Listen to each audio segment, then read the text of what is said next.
Welcome to Behind the Business Scene, presented by Amato Media, and your host, Ryan Amato.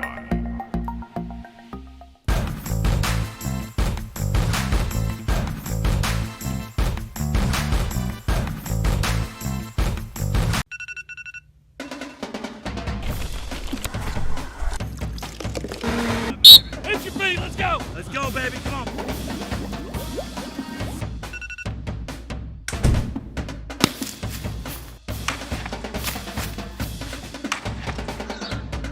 All day!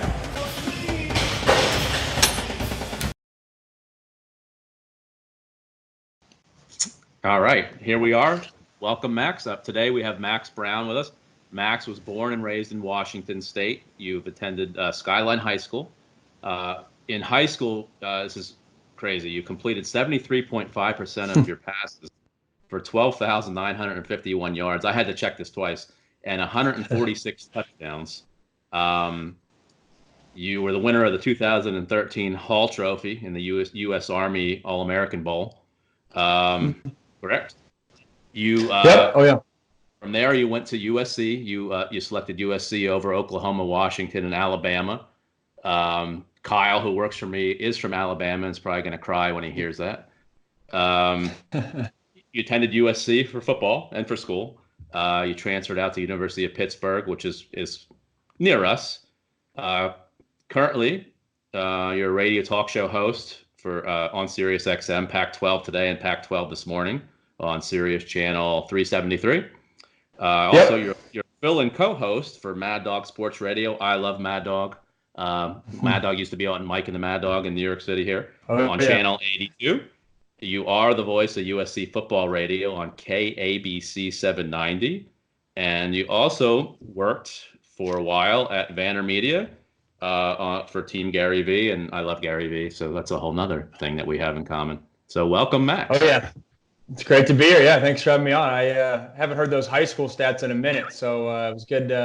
Good little reminder. Once upon a time, those were state records, but they only lasted for like 2 seasons until some guy beat me out. Or Brett Rippon. So he's wearing an NFL jersey. I forget who he's with right now, but yeah, man. Thanks for having me on.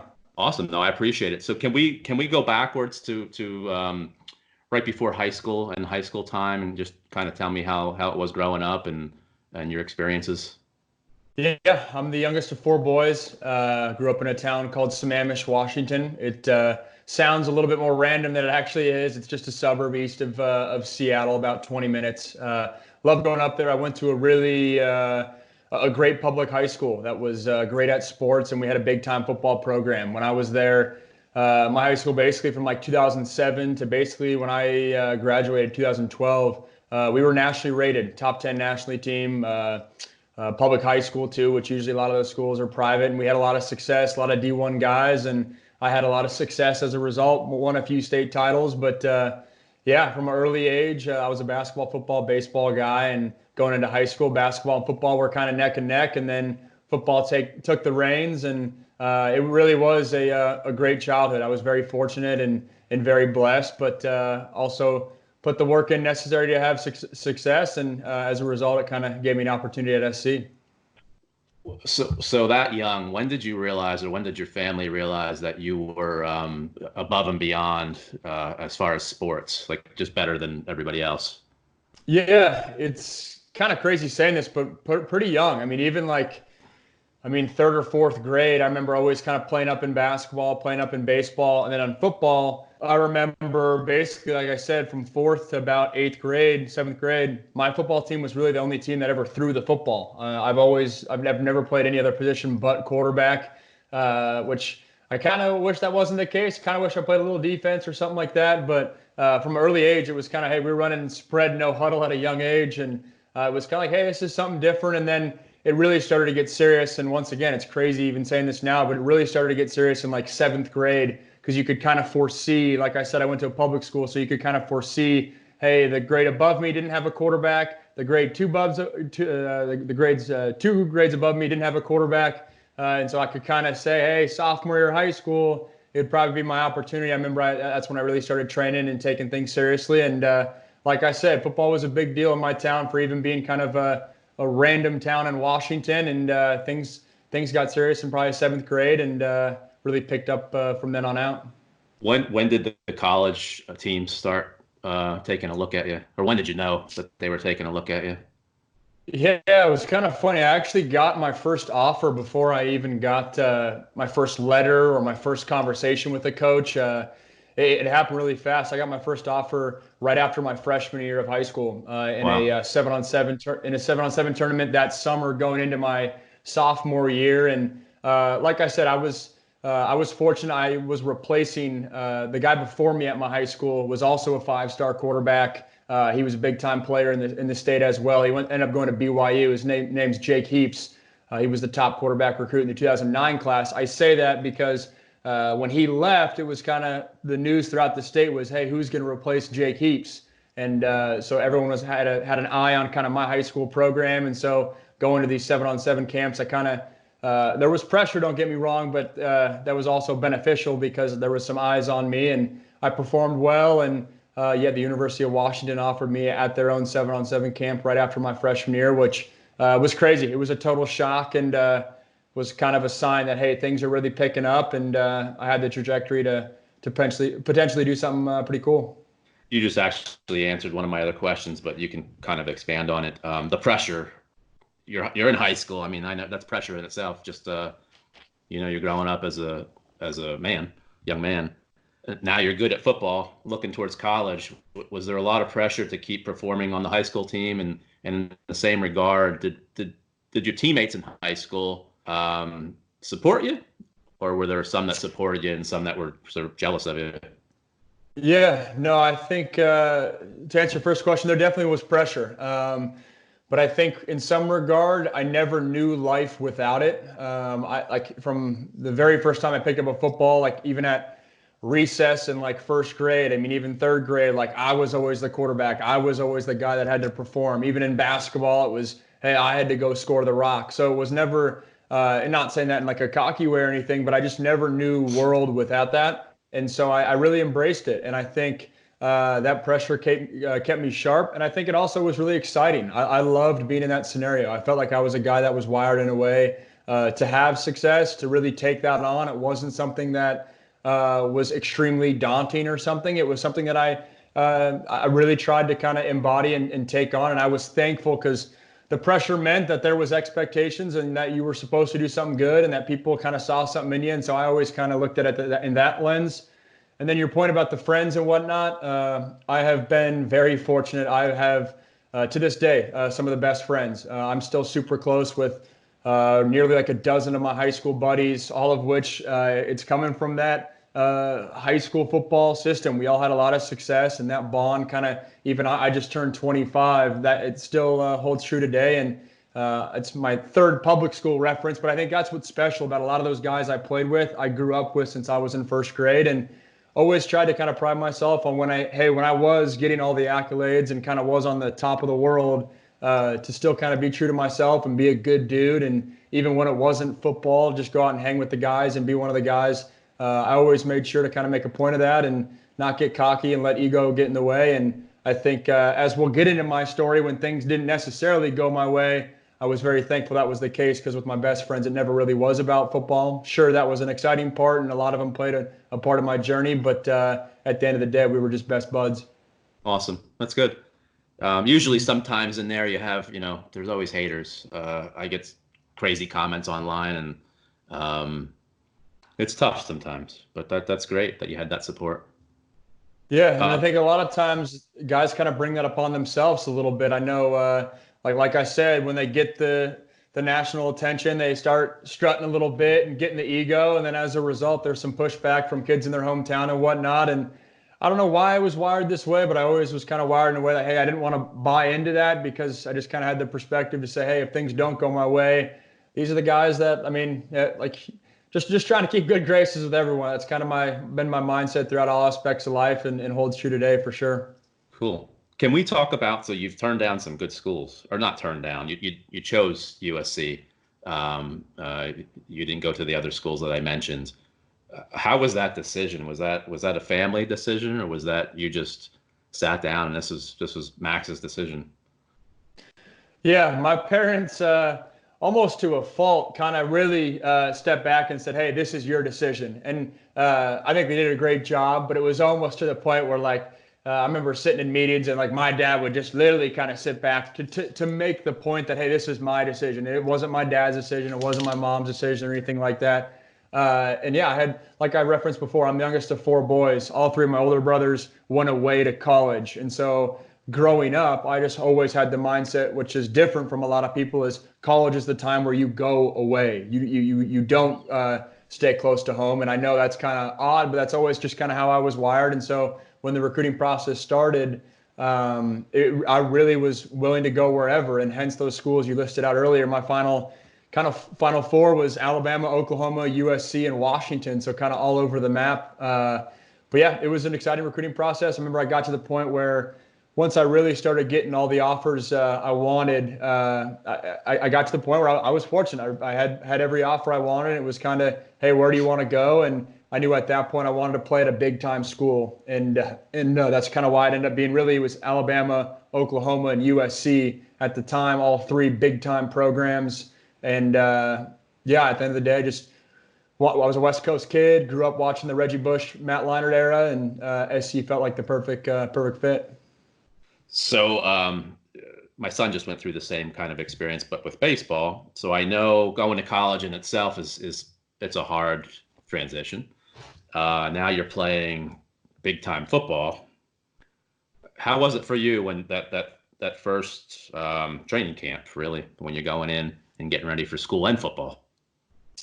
Yeah, I think for me, and I don't mean to kind of one up your question, but the transition to college was quite easy for me. I Nice. kind of was wired in a way where it was I was an independent kid growing up, so when I went to school, it wasn't necessarily, I wasn't homesick or anything like that, and I had a brother in the area, but I was ready to roll. I was excited. I kind of did the childhood experience. When I got out there, I was ready to roll. I think a lot of the workouts and whatnot that some guys have trouble adjusting to in this school adjustment's a big one for guys.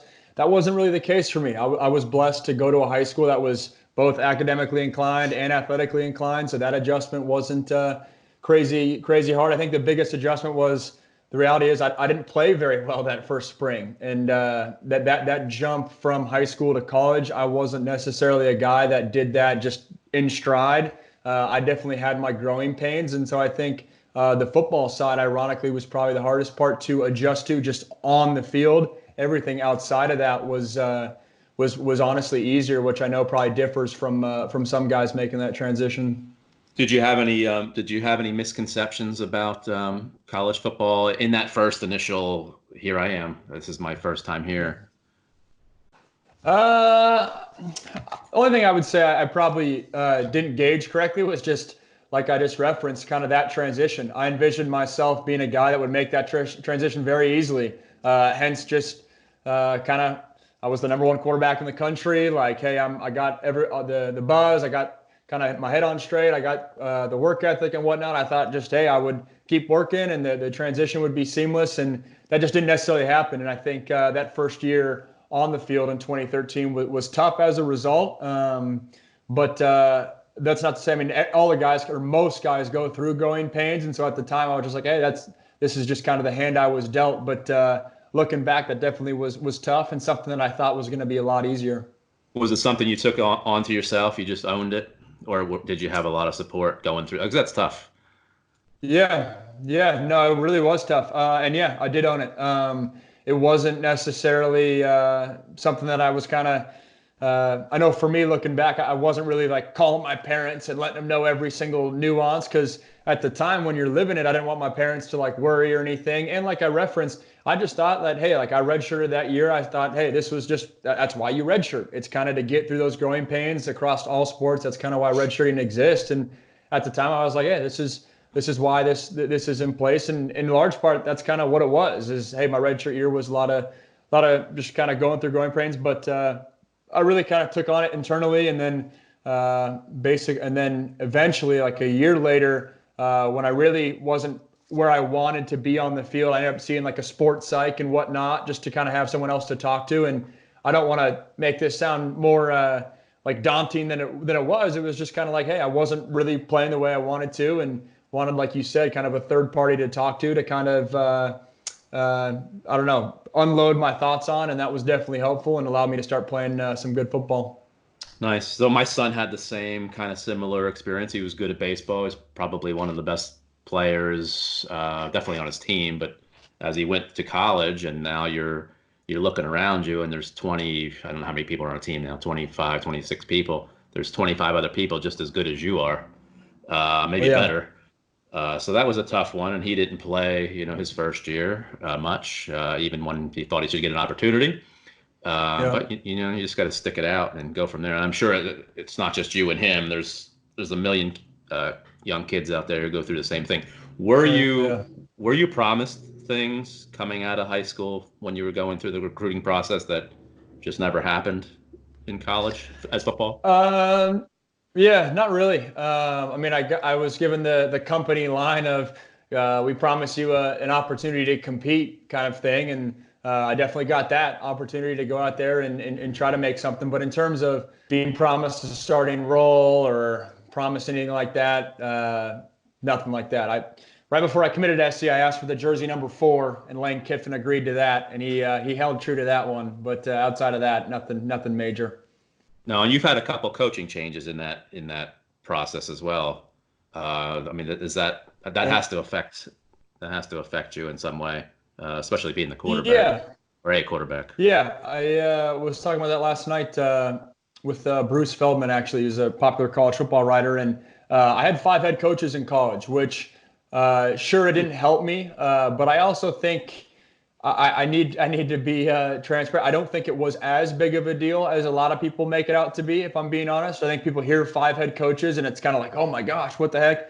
But there comes a point where you really just kind of get used to it. After really head coach 3, once you get to head coach 3, 4, 5, you just kind of get used to the fact that, hey, you're going to have a new offense and a new head coach. And so many of these guys, especially in football, I can't really speak to other sports, but football, so many of these guys are wired in the same way. Their meetings are the same. The way they talk is the same. It's the little nuances that make their programs different. But sure, it didn't help me. I'm not going to sit here and say it wasn't a factor. Sure, it was definitely a factor. But was it absolutely groundbreaking, end all, be all? I don't buy into that, to be honest.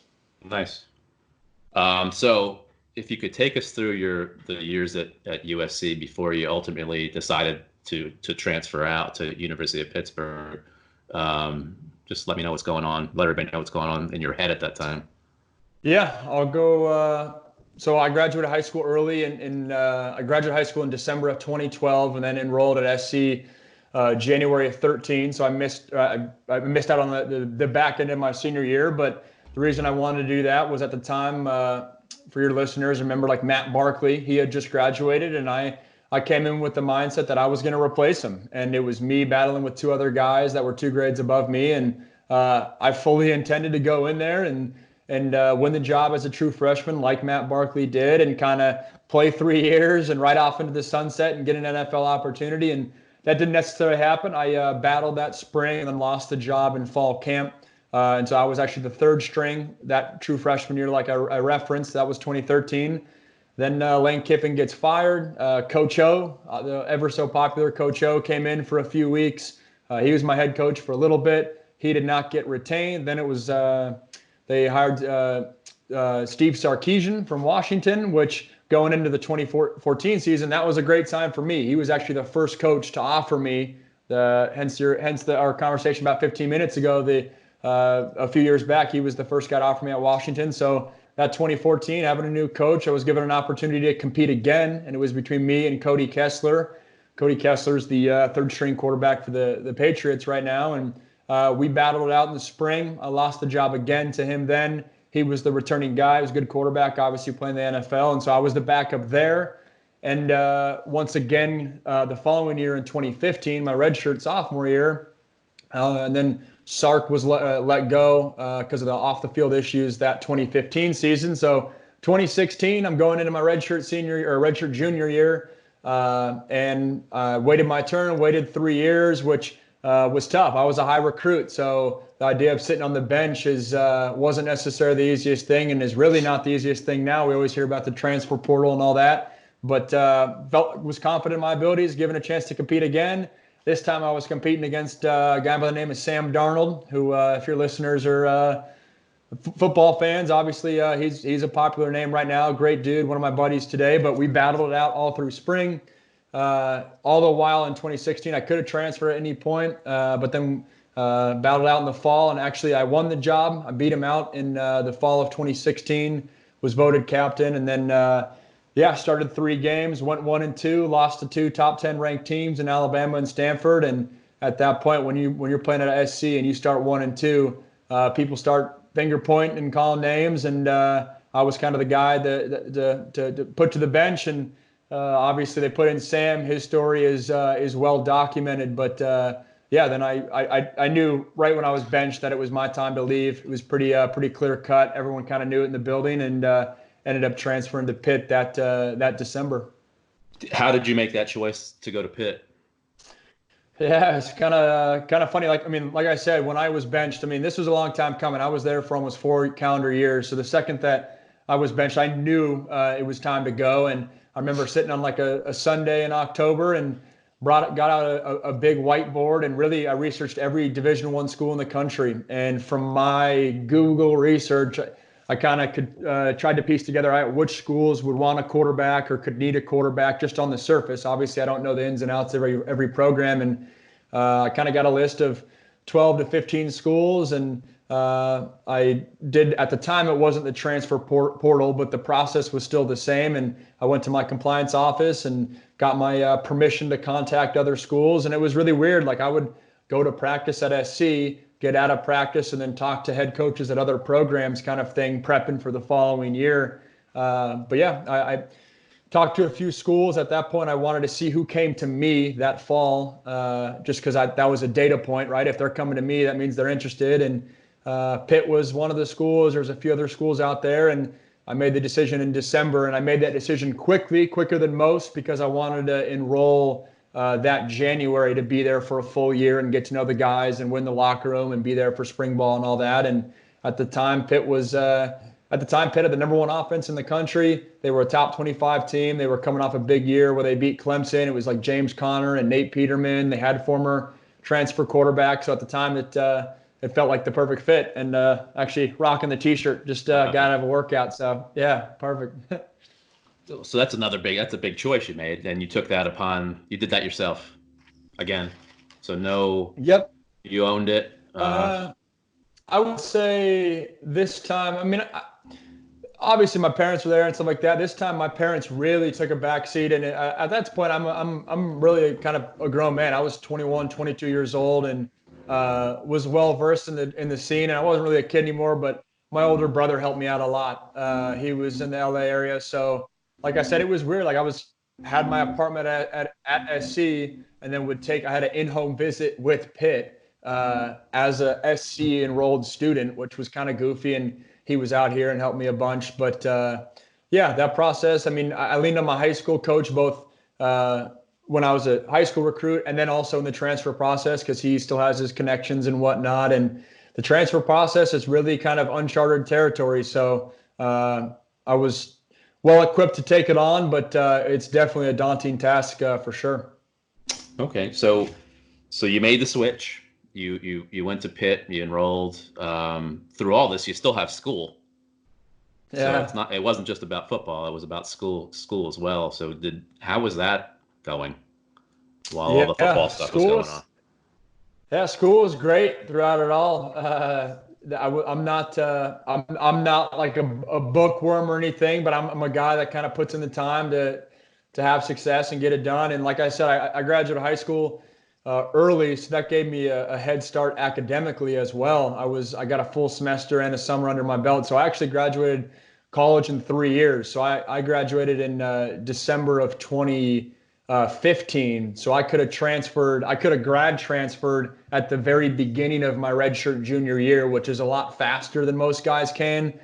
We saw it this year a little bit with like a Joe Burrow, but even him, like I was a semester bumped up than him. And that's kind of the beauty of graduating early. And as a college football player, they pay for summer school. So you can really use the system. And so that was good. And then all the while when I went to Pitt, got my master's in marketing there. It was a year-long program. And then I also got my MBA from SC as well. So I really kind of use the program to my advantage, and I talk about it a good amount. I'm not a guy that's like, sure, I enjoy learning and kind of what comes with that, but I'm not a guy that's super eager to go to school. I just knew the system, and I knew that if they were paying for my school, might as well make the most of it. And now sitting at 25 with an athletic career that didn't work out professionally, I'm definitely thankful I did that.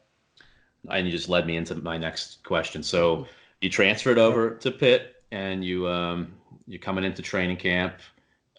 Could you take us through those games ultimately before you had your injury? Yeah. So both my redshirt junior year and my redshirt senior year, both times had opportunities to play. We had very tough schedules to start the year, and with Pitt, we opened up against Youngstown State, which is one of the best D1 AA programs in the country. So yes, they're a D1 AA program, but when you're breaking in a new offense, it's not the easiest game. But we escaped with a win there in overtime. We're kind of just getting used to things, but got the win. And then our next game was against Penn State. And Penn State, I didn't play well. There was, I guess, I shouldn't short myself that much. There was like 2 throws I wish I could have back, or really 1 throw I wish I could have back. And when it comes to that, when it results in an interception, and those are kind of the plays that you latch onto, that wasn't good. But we lost 21-31, I think it was. Put up some decent numbers, but like I said, those few throws I wish I could have back. And then the next game after that was Oklahoma State. Both teams were top 10 teams. Both have NFL talent that we know today, and we got the doors blown off us. Offense wasn't moving, so I actually got benched after the Oklahoma State game once again after the 3rd game of the year, which was tough, but I had been down that road before. And then we went down to Georgia Tech, and offense once again with our backup wasn't really moving. And so they said, well, that didn't really work, so let's put Browne back in. And I started the next game and was pretty much lights out. Was ACC Offensive Player of the Week, ACC Offensive Player of the Week. We got the win, and then the following week played a good Syracuse team that ended up beating Clemson that year, and was playing well. It was a good game. And then in the 3rd quarter, I got sacked. Was gearing up to throw a fade route down the left-hand sideline, and Alton Robinson, who's actually coming in the draft this year, was coming off the right edge and pinned my shoulder up against here, and I tore the labrum in my right shoulder. And ultimately, that was it for me. I would train for the next year and a half to try to give an NFL opportunity, but really that was it. And so, it was not the best season for sure. So you went. I know this myself because I saw a video of you. You went to a NFL tryout. Mm-hmm. I did, yeah. So, yeah. When did you realize that it just wasn't meant to be? It wasn't going to happen. Yeah, I think looking back, the doubt probably started to creep in kind of right when I had the injury. I mean, everyone always says, hey, no doubts. But I think when it was my right shoulder and just kind of how my playing career had kind of played out, just the fact that I didn't have film and it was going to be such an uphill battle from there. I knew the odds were stacked up against me right then, but when you're in it, you don't lose faith. And I worked back and tried to make things happen. But I remember my surgeon basically said, hey, you'll be back in kind of 8 or 9 months, which looking back was crazy. There was no way I was coming back. But when that 8 or 9 months happened, and it was basically kind of July of that next year, and I still did not feel great, and I still was not really close to playing in a real life football game, that's when I really started to kind of have some concerns. And I trained for another like 6 months after that, but that was kind of the point. It was also the point because I was invited to 5 or 6 NFL rookie mini camps, but obviously couldn't play, and that was like May, June timeframe. And so when that window passed, and then July happened, and that was kind of the 9-month mark with my shoulder, and I wasn't ready by then I knew, hey, it was going to be tough. And ended up having workouts like you referenced that December with the Redskins and the Steelers, so about 4 or 5 months later. And I was able to throw and function and whatnot. But when you're an undrafted free agent, you got to blow the doors off for these scouts. And while I could hold my own, that wasn't the case for me. And you decided that was it for you. It wasn't you weren't going to keep tackling it per se. Yeah. Yeah. No, so those workouts happened literally like the day before Christmas. That workout, or 2 days technically, but those were like 22nd, 23rd. So I did the workouts, and those workouts were awesome. I mean, at the end of the day, I envisioned myself being an NFL starting quarterback, but still having those workouts was cool. It's a dream come true, and so that was exciting at that point. And I was proud that I kind of had made my way back. But then I kind of went home for Christmas and stayed by my phone for a few weeks. Went on a little vacation that I had planned months back, and then when I kind of got back and really resettled in things, and it was kind of mid-January, and at that time the AAF was rolling, and I really hadn't got any traction with that league, and so I kind of waited until right about now, and literally kind of early February of last year, I really kind of sat down with myself and said, it's just not happening, and not happening just because of my shoulder. But then that kind of drained into my heart and my brain, and I felt like I genuinely had nothing left to give. And I talk about this a bunch on my social media. And for your listeners, I'd encourage you to check it out. I've leaned into a lot of these subjects we're talking about, and there's always another rep, always another surgery, always another season and whatnot. But there's the line I always use is there's not another life. And I really wasn't happy with where things were at. I was a guy that always kind of prided myself on not getting out work. So there was no regret, or there was no, hey, I left this stone unturned. And so I walked the game. You better believe I was fired up and kind of pissed that things didn't work out. But I left with peace, knowing that I did my part, and things just didn't really work out. I mean, that's a great story, and we'll throw all your links up so people can take a look at you, because I love all your stuff. You stayed so positive. Yeah. And that's a great story for other people. Yeah, I try to stay positive, but I also try to stay realistic. And some of my posts are pretty brutal, but there's a positive undertone to it all, just because, like I referenced, I just turned 25, got a lot of life ahead of me. But my story, I mean, I tell it in kind of a lighthearted, positive manner, but a lot of those things, those are tough times, and those are times where a lot of guys that have gone through something similar have gone down a different path, a path that's really altered their life in a negative way. You mentioned this podcast started with kind of talking about pressure and all that stuff and expectations. There's a lot of guys that struggle with that out there, and especially we live in a day and age where social media is front of mind, and everyone knows every recruit in America, and they really hype them up to be way more than it was 2 decades ago. And when things don't work out, that fall is really far and is hard. I experienced that, and so I try to lean into that and kind of whether it's athletics, whether it's music, whether it's academics, whatever it is. I think people can pull stuff from my story, and it's been awesome kind of sharing that and getting that feedback. So football is done. It was done. What did you do right after that? You were done with college. You graduated. Where did you head from there, work-wise? Yeah, so I basically decided that football was going to hang up the cleats, and then a few days later, about 3 or 5 days later, I made a call, had a contact that was close with Gary Vaynerchuk.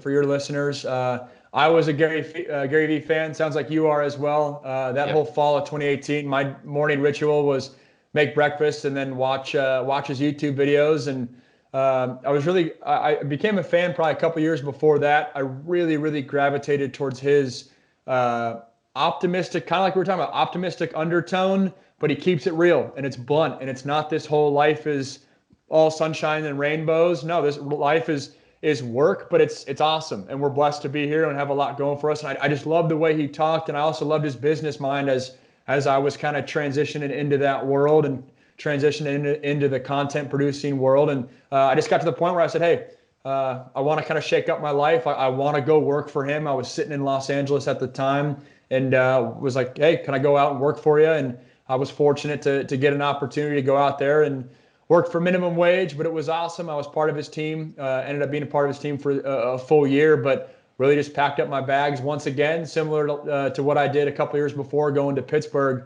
and moved out to New York and just kind of made it happen. Could you tell us anything about that whole? So I love Gary Vee. Honestly, my son loves him. Is there anything that we have misconceptions upon? Everything that I see. He has so much content, and Yeah. you work closely with him. No, Gary's awesome. And in terms of misconceptions, it's really hard just because he has so much content out there. Like what you're seeing in the content, that's him. I mean, you can't really hide when you're getting filmed 7 hours a day. But as you know, and as I'm sure if you're a listener who's a Gary Vee fan, Gary's a polarizing guy, and a lot of people push back. I have loved ones in my own circle that push back a little bit on kind of what he's about. But I always kind of say, if you're pushing back on Gary, I don't think you're really listening to all of his content and his message. I think you're hearing just his tone and not his words, or you're only seeing certain bits and pieces here and there. But Gary, he's got a huge heart. He's as generous as anyone I've seen. He's as hard as working of anyone I've seen. I mean, if not the hardest worker. Everything he says and preaches and does, it's real. And that guy's schedule is crazy. He's as busy as anyone I've ever met. I mean, you're talking about his whole day is planned. Everything down to, hey, he has a 6-minute shower or whatever it is. I mean, the guy's a machine, the guy's a beast, but it's all coming from a place of love. And I challenge you, if you don't like Gary, give him another chance and really dive into his content, because his content, I have found in my personal life that a lot of people that do not like Gary are the exact people that need to hear Gary, because I think a lot of his content is kind of directed at people that might be living a life of bitterness or regret, or kind of shortchanging themselves, and could really use some of the messages that he preaches. Oh, absolutely. No, he's definitely helped me personally. Well, he doesn't know that, but he's helped me personally deal with anxiety about people hating and making comments on your social media posts. There's a lot of good things in there. Doing things without expectations is a big one. Not trying to do something just to get something out of people. I love that one. Yeah, absolutely. Yeah, so that's awesome. So you're not there anymore. Did you decide to leave there to go full time into your broadcasting? Yes. So I decided to leave in December. It was kind of for a couple reasons. New York had kind of run its course for me. I went out there and it was an awesome year-long experience, but I have a serious girlfriend. We've been dating for 4 years or so. So that whole time I was doing long distance. Once again, we did long distance during Pitt as well, and some of the NFL draft training as well. So setting work aside on a personal level, I just wanted to get back to Southern California, closer to her. And I think when I went out to New York, I kind of was, like we kind of talked about, I was in a weird place mentally and not really sure where I wanted to go with life, and was kind of a little uneasy with the fact that I had hung up the cleats. And so this past December, I was at peace with kind of where things were at, and really just kind of wanted to go closer to family and friends and whatnot. But then when I left, I was hoping, I had this one job that I was hoping would come to fruition early January. That hasn't happened. It's not that it hasn't worked out. It's just becoming a little bit delayed. So in the meantime, yes, I've been doing broadcasting full time for SiriusXM and a network called Stadium, doing some college football and basketball stuff for them as well. So that's nice. What it's turned into. But if I'm being honest, that was not the intended plan, and currently looking for day jobs right now. What is your goal? Like, what's the ultimate job for you? What do you want to do? Yeah, I want to stay in the content and branding space. If that intersects with sports, that would be awesome. But yeah, I know a lot of people kind of push back on the social media world. I really enjoy it. I think it's an incredible tool that we're blessed to live in this age, and I think it's not slowing down anytime soon. So I definitely want to be in that space and work with brands, and kind of take what I learned with working for Team Gary, and just kind of whether you like Gary or not, you can't deny the fact that Gary's kind of leading the charge with social media and content production, and that's definitely the world I want to stay in. But if I'm being honest, I mean, that was my first job, so there's still elements of me figuring it out a little bit, but wanting to do that, wanting to stay in the business world. And then my ultimate goal with college football, or the broadcasting side, is I'd love to call big-time college football games at some point. But as we all know, there's only 15 football weekends a year, so it's tough to make that full time. But I would love to stay rolling with that every fall when it comes around. Nice. So I just have a couple more questions. They're just about you. No football, Perfect. no business. I just want to get to know you, let your story out there. So what inspires you daily? Ooh, what inspires me? I would say whenever people ask me that, the word legacy kind of comes to mind. And it's kind of front of mind a lot with the news of Kobe Bryant, and rest in peace. But I think when you look at a guy like that, uh, we all have a life and we all die and people kind of move on with their lives. But the ones that are able to leave a lasting impact and legacy and really making an impact in this world, that's something that I want to do. And I think when I get up, that's what motivates me, whether it's my social media posts, whether it's my business work, whether it's my broadcasting, whether it's just how when I run into someone at a Starbucks, just kind of what you are on a day-to-day basis. I think that matters to me, and just trying to make the most of this one life we get is a kind of an internal sense that drives me. Nice. What's the perfect day for you? You wake up and this is just going to be the perfect day. What's that look like? Perfect day for me, probably a workout in the morning. I'm not going to say it's always the easiest thing, but it makes the rest of the day a lot better. Perfect day, I do that.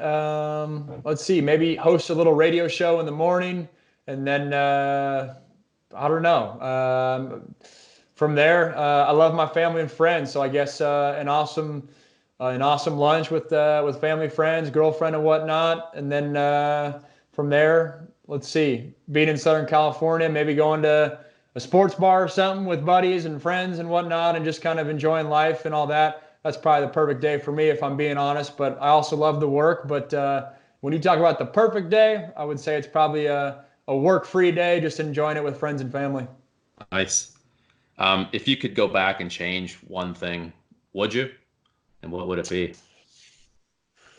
I would not. I genuinely would not. When I look back at my story at every step of the way, with the information I had, I made the best decision at each point of the way. I don't look back and say, I wish I would have.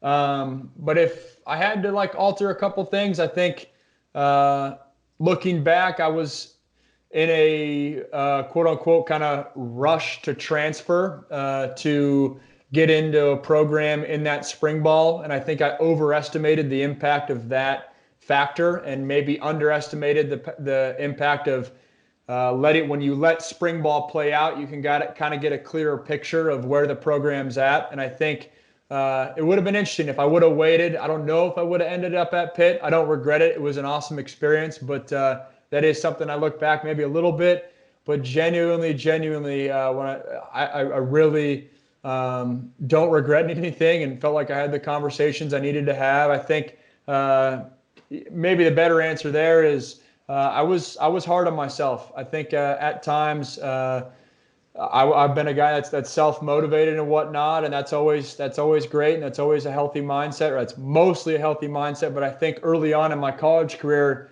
that worked against me because I was so serious and so intense, and I wouldn't say I was a robot necessarily, but I was locked in, and I really treated every practice kind of like a game. And I think over the course of time, that kind of wore on me a little bit. And so I wish I would have just kind of enjoyed things a little bit more and not put so much pressure on myself if I had to do it over again. But the reality is, oftentimes that's what makes guys great, and that's what gives guys success. So I don't totally regret it, but there's definitely elements of that for sure. You might have just answered my last question, but for somebody young, maybe they're a freshman in high school, they're good at football, baseball, basketball, they're heading towards college. What advice would you give them? Yeah, you're spot on. It's probably that. It's probably just enjoy it. And I think when I look back on my career, that's something I truly, when guys would come back and kind of give advice, that's something I'm not the first guy to say that. And I always tried to listen and really embrace that and say, I'm going to enjoy it. But I think, especially when the tough times come, it's really hard to.